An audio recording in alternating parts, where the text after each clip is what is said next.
Aujourd'hui, nous commençons le second livre du Sefer Torah, le livre de Shemot, mais nous sommes un jour spécial, le jour du 24 Tevet, jour de la Gala d'Admorazaken. Commençons avec une petite histoire. L'Admorazaken qui vivait dans l'étage en dessous de son fils, l'Admor Emtsei, celui qui lui succéda. L'Admor Emtsei, plongé dans son étude, n'a pas entendu son fils qui était tombé du berceau et qu'il pleurait. Lui, l'Admorazaken entendit.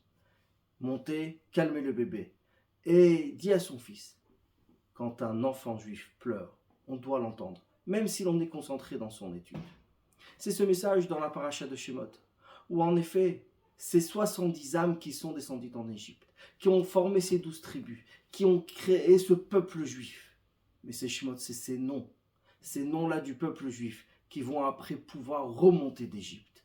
Les Égyptiens ont voulu Kolaben Aïlod Ayorat Ashlichou, les garçons qui naîtront les jeter dans le Nil qui représente l'impureté égyptienne.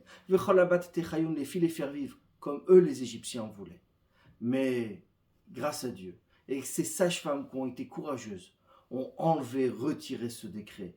La naissance de Moshe, dans cette même paracha, tout de suite le libérateur du peuple juif. C'est-à-dire que dans cette paracha, nous voyons notre éducation, l'éducation du peuple juif, ce début de ce peuple qui se crée, malheureusement dans la douleur, avec l'esclavage égyptien, avec la servitude.